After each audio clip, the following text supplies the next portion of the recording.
Hey there, how are you? I'm good. How are you? Good, good. My name's Ben. It's very nice to meet you. Thanks for joining me today. Thank you for having me. Yeah, of course. And I know that we've been kind of going back and forth the last couple weeks, so I really do appreciate your flexibility on making this happen. I'm And thrilled to be here.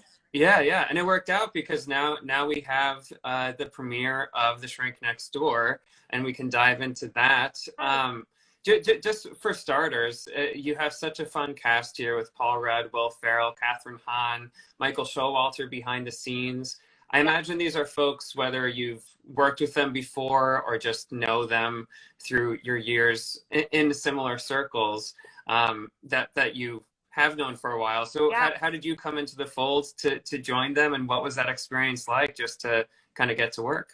You know, it's so funny because all these journalists are like, how did you pick this project? I'm like, well, I auditioned. Okay. I was not exactly offer only, but which was kind of exciting in terms of what you talk about here of just kind of never know when your next part or role can come to you. And so I just did the old fashioned way of auditioning, and Will and Paul had both hosted when I was on SNL. So I kind of knew them, but not that much. And I never worked with Michael. Kathryn and I had done Mrs. Fletcher before, but yeah, it was just so exciting, obviously, and intimidating, but so exciting to get cast in this. Yeah. And so what was that audition like? I mean, I know that Paul and Will are attached as executive producers as well. Yeah. So were they in the room and you're kind of playing off of them? Walk us through the scene. No, I auditioned in my own bedroom with a camera. The self-tape way, yes. And my friend masked up came over and just filmed me, and not my friend, a camera person, not actually. And then I begged another friend to come and sit in the opposite end of the room and read the lines with me. And yeah, just kind of did it in that fashion, and then kept bugging my agent and manager to see if I got the part. There you go. Yeah, that's the way of COVID, I guess. You're begging friends to come over in a mask, stay on the other side of the room, do the self-tape. Yeah. Has that been your experience over the last year and a half, doing the self-tape grind? It totally has. And I actually asked a casting director friend, I'm like, any tips on that? Just because to me, it's almost harder because you then want to do it 1,000 times as opposed to when you kind of go in and you're like, well, first of all, you can blame it on maybe I didn't have a great audition in that one run, but also you're kind of like, well, I leave that and I go. So I did it about 1,000 times. And my friend who's a casting director just said her one bit of advice for everyone is for your reader to read much softer than you, because they're near the camera and it drives them nuts. And sometimes they stop playing tapes when the reader is too loud. So yeah. That was a hot tip. That's a hot tip. I love it. I'll put that in my back pocket. Yeah. But when it comes to this character Bonnie, especially because you're approaching it from an auditioning actor perspective, how is it that you kind of put your spin on her? What was your way in to kind of put your hooks in and figure out what she's going to look like on screen? You know, so I played it's a real woman, and she's married to Ike Hirschkoff, who is played by Paul Rudd, and he's the therapist in this scene who ultimately kind of, sorry, can you see me?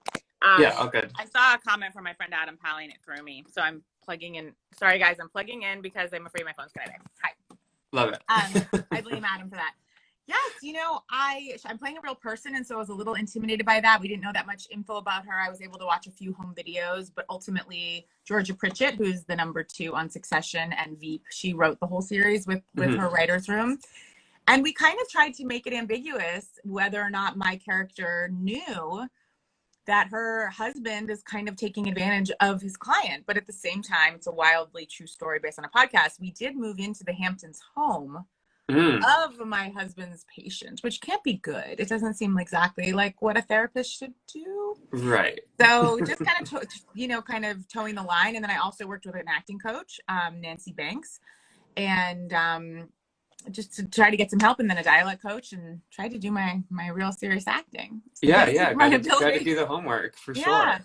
And that's something that I love about your journey, because you're very well known for comedic roles and kind of tackling things within that genre, under that umbrella. But you do have pretty rich training when it comes to Stella Adler and studying at NYU.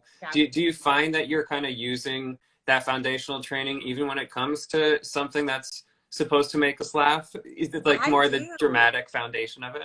I really do. I mean, I have to say, I did 4 years at Stella Adler, and it's obviously like, you know, based on imagination and it's, you know, it's kind of the training that I had. So I can't imagine having it in another way other than like improv kind of training, which is quite different. But I really do. And I also went to Yale School of Drama, had a summer program over high school, and I still have the binder that I used from that. And I still go through that binder, which is, say what you will, but I learned so much, both those places, about technique and kind of, I don't know, tried to learn about preparation and, you know, trying to do that work. I mean, with comedy, I'll admit, can slip a little. It's a little looser. It's a little looser, sure. A little looser when you're like doing a pratfall. Yeah, right. So how would you describe, I mean, just to get into the grittiness of it, how would you describe your process when it comes to building a character like Bonnie, or building any time you're faced with a new script, a new character? How do you kind of find your way in? You know, it's interesting. So I had a lot of calls with Michael Showalter, who was the director, and he's very involved. And he had us both make a board of costumes, even though we were not the costumer, which we submitted to the costume designer, who was amazing. And kind of, he was really interested in kind of coming in the sense of like from costume. And then once we kind of got her costumes, it's tough to play a person who's neither in either extreme. I think she's like a low status person. And I tried to think of her as the character Paul Rudd plays as kind of his first cult member, because the show is kind of about a man who has a cult of one, basically takes advantage of his patient over 30 years. So to me, I thought, well, that's got to be someone who's so in love with their husband that they can't possibly see what they could be doing wrong. And so just tapping into that, you know, the utter charm, which was certainly not hard with Paul Rudd playing my husband, in terms of just he is so charming. And so I tried to kind of just work off that, honestly, because he's so good. But yeah, one time at Stella Adler, I mean, this is an acting form, so I wouldn't tell us in another setting. But yeah, it is in the weeds. But I had this one teacher who like gave us all, he took out a deck of cards and he had everybody put a card on their forehead so you couldn't see what your number was, or if you were a jack or a queen or whatever. And you had to guess and start to behave and treat others in the status of whatever their card was. So maybe someone is a 10 and you're treating them with high status. And kind of relating. It was definitely like a dorky theater game, but I love that shit. And also what we learned is it's very difficult to play middle status, or a little bit lower even, because we know the like archetypes of the high status or the really low. But when you're a 4 or a 5, I always find it so interesting, status, like how to relate to others, and then how your status can change immediately. Like I think we always see that in like mob movies where there seems like a heavy and then someone comes in on top of that guy, and it's like that shift always interests me. So I tried to play with that a lot, I think, and the accent was very concrete in terms of doing a kind of Upper East Side in the 80s stronger accent, so that was helpful too. Yeah. You said that you had worked with a dialect coach? I did. Joel Golds, who I worked with on Gone Girl as well, and he's amazing. And I worked with him quite a bit because I'm from Virginia, so I think I naturally gravitate more to a Southern accent, and I hadn't done something like this and was terrified, just terrified. So everyone else was like, did a couple sessions with Joel, and I was like, hey, Joel, it's me. I'm ready to do another one. They were like, at a certain point, we can't continue to pay for you to work with Joel. Right. No, fair enough. Well, it all paid off in the end, to say the least. In the last couple minutes here, I'd like to kind of take a walk down memory lane as well. Just because you do have that training, as we mentioned, then you went to Upright Citizens Brigade, you ended up on SNL for a couple seasons, you have happy endings, which I'm such a fan of. And then on top of all that, you're also writing your own work, and I know that you have DADDIO kind of making the rounds now. What role has creating your own work played in kind of your creative output as a performer? 'Cause you're kind of juggling all of it. So how did that first kind of start playing a role in your career? That's a good question. I think the writing piece of my career has always kind of saved me, in a sense that when you can't act, or I'm not getting a part, or I'm not in the things I wanted to be in, you can still feel creative and do something creative. And weirdly, as much as I love writing, I love acting is my greatest love, but there's something about walking into an audition room for lack of a better word, I use this for myself, but like when, you know, when you're really desperate or you're like, I need a job, I don't have money, I have to get this, or I really want this part or whatever it is, that I just think inherently people pick up on. And so something about writing kind of grounded me of like, okay, well, I am working on this other creative thing. It's hard to act alone. I mean, you could do how many one-woman shows can I do? So at a certain point, I feel like writing allowed me to really get to be creative on my own time. And also we just have to create work for ourselves.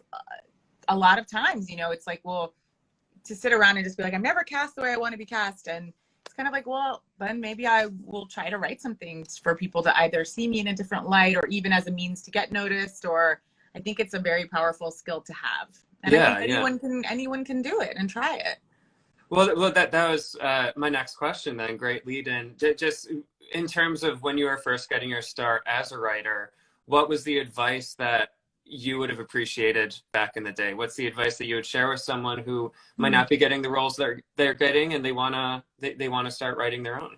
You know, as cheesy as it is, I think everyone has their own story. And I think if you look at someone's body of work, particularly writers, you kind of see that story told in various ways over time. We all have our narrative. And I say exploit your own story. But everyone's got something to say and we need more points of view. And so I just think if you're thinking about it, try it. Who cares? And I think, you know, my husband says this, but I know he's quoting someone, just writing is finishing. You know, I think so many of us want to write, but just don't finish anything, to be honest. You know, we let our own ego, or not ego, but our own self-destructive voice get in the way.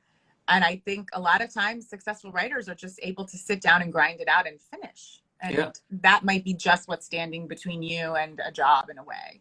It's so frustrating and uncomfortable to write, I think. And then to go through the editing process and it's very personal. It's a different beast for sure. And someone said, God, it's a famous writer, but never take notes from someone that doesn't like what you wrote. Meaning, like, yes, take notes from people, but if someone you can just tell is like, they're not feeling it, they don't get it, don't take their notes, because then you're off on like a wild goose chase. But if obviously take criticism and constructive feedback, but I don't think it's helpful necessarily. You know, when you've got an executive or someone's like, they don't get it, it's gonna, forgive me, fuck you in the end. Then you're so far afield, you're like off on a goose chase of someone else's idea of your work. Right. You want someone who's in your corner of support while giving you the critical lens is necessary to make it better, but you don't want to put their spin on it. I understand that. That's great. When they already hate it. It's like nothing that you do if they hate this is going to go well. Yeah. So how did you go about, because you seem to also have such a good kind of creative tribe. I love your working relationship with June, for instance, of course. So how did you go about finding those like-minded creators early on that kind of shepherd you into what you're doing today? You know, I met pretty much everyone at NYU. I met June Diane Raphael was my writing partner and comedy partner. And then I wrote DADDIO with my friend Laura Kindred from NYU. I mean, we all just were at Stella Adler together, and I've created with a lot of them. And then at UCB, Adam Pally was on here. I'm sure he's left. But and then when you link up with someone, I think in a class, I think it's so great to take classes in general. I've taken them up until the quarantine. I always will go to acting classes and just take them because I think it's easy to be like, well, now I act professionally and I can't possibly show myself failing to someone. And actually Stella Adler, the one that's connected with kind of NYU out here in LA, is great.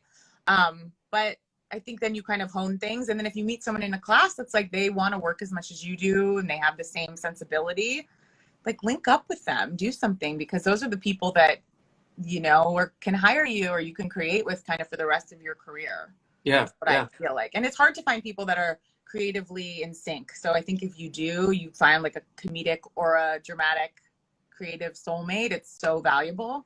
Hang on to it for sure. Yeah.